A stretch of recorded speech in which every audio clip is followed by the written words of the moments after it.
महाकुंभ प्रयागराज का आज मौनी अमावस्या का मुख्य स्नान है और कल सायंकाल 7 बजे से ही काफी बड़ी संख्या में श्रद्धालुजन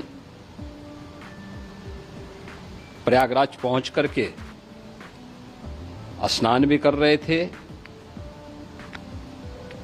और काफी बड़ी संख्या में श्रद्धालुजन ब्रह्म मुहूर्त का भी इंतजार कर रहे थे। एक दुर्भाग्यपूर्ण हादसा इसी दौरान अखाड़ा मार्ग पर संगम के तट पर हुआ, जिसमें 90 से ज्यादा लोग गंभीर रूप से या सामान्य रूप से घायल हुए। यह हादसा भारी भीड़ के द्वारा अखाड़ा मार्ग के बैरिकेडिंग्स को तोड़ने और उसके बाद उससे कूद करके जाने के कारण वहां पर हुआ है, जिसमें 30 के आसपास लोगों की दुखद मृत्यु हुई है। 36 घायलों का प्रयागराज में उपचार चल रहा है। शेष घायलों को उनके परिवार के सदस्य लेकर के चले गए हैं। घटना दुखद है, मर्माहत करने वाला है।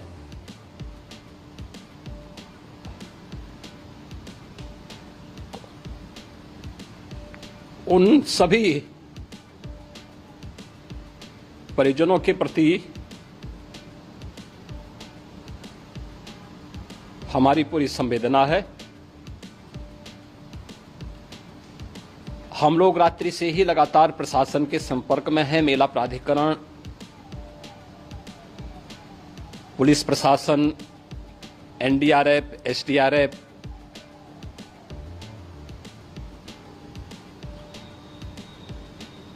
और भी अन्य जितने भी व्यवस्थाएं हो सकती थी उन सबको वहां पर तैनात किया गया है। परिणाम उसी का है कि हादसे के कुछ ही देर के बाद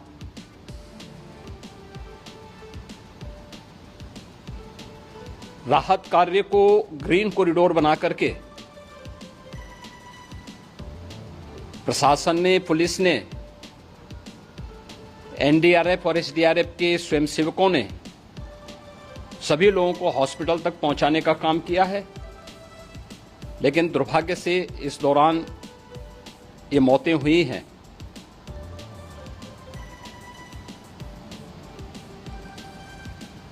स्वाभाविक रूप से इन सब मुद्दों पर प्रश्न उठना स्वाभाविक भी है।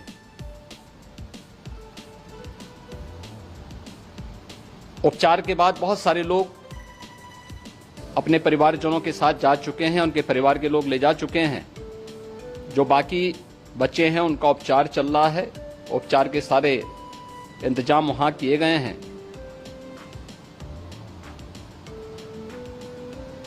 प्रेशर मौनी अमावस्या का ये मुख्य स्नान है महाकुंभ का, और बहुत ज्यादा प्रेशर प्रयागराज में होने के कारण सभी प्रकार के मार्ग भी चौक थे। रात्रि से ही प्रशासन उन मार्गों को खुलवाने और स्थिति को सामान्य करने के लिए पूरी तत्परता के साथ लगा भी रहा।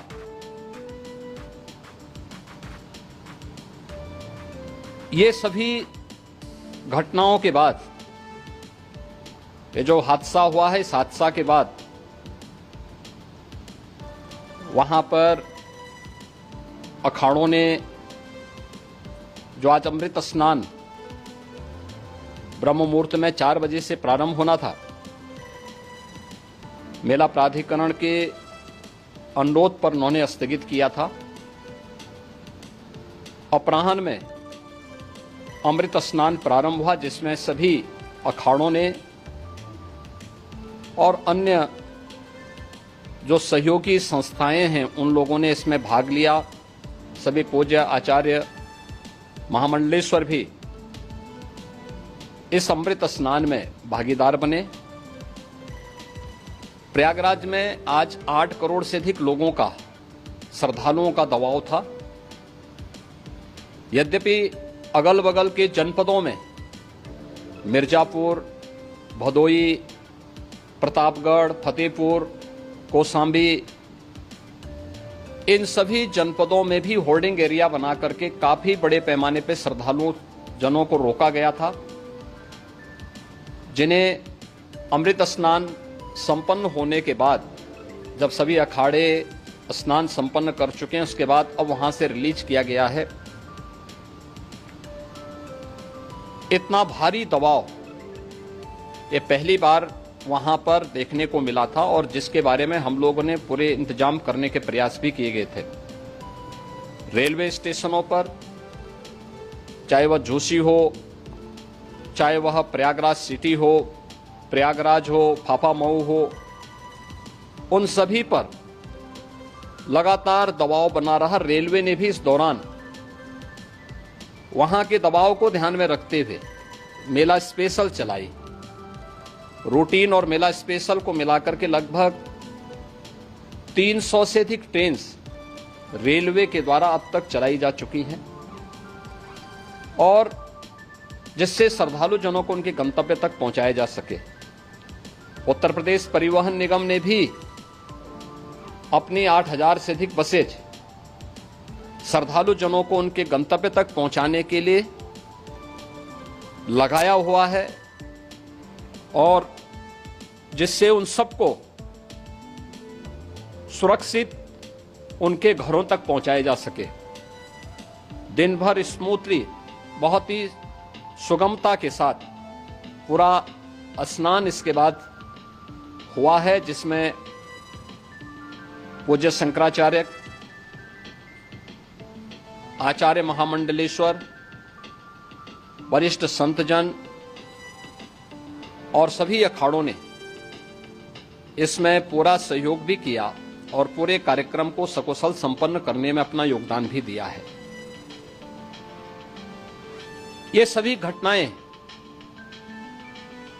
मर्माहत करने वाली भी हैं और एक सबक भी है, लेकिन हादसे के तह में भी जाने की आवश्यकता है, और इसी दिशा से सरकार ने भी तय किया है कि हम इसकी एक जुडिशियल इंक्वायरी भी करेंगे, क्योंकि कई बार रिव्यू होने के बाद स्थानीय स्तर पर हर प्रकार की सतर्कता के बाद आखिर कहां से ऐसे हादसे फिर भी होते हैं और हुए हैं। इसके लिए हम लोगों ने न्यायमूर्ति हर्ष कुमार के नेतृत्व में पूर्व डीजी श्री वीके गुप्ता और retired IAS Shri DK Singh, इन 3 सदस्यीय जुडिशियल कमीशन को भी इसके लिए गठित किया जा रहा है।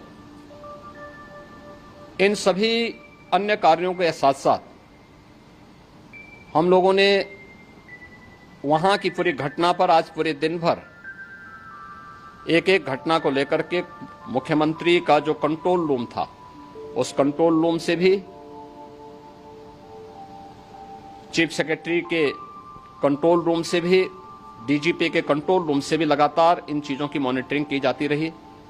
दिन भर बैठक चली है और लगातार एक एक घटना को लेकर के वहां पर प्रशासन के साथ संवाद भी रहा है, विभिन्न अखाड़ों के साथ संवाद रहा है, अन्य संतों के साथ भी दिन भर हम लोग संवाद बनाते रहे हैं।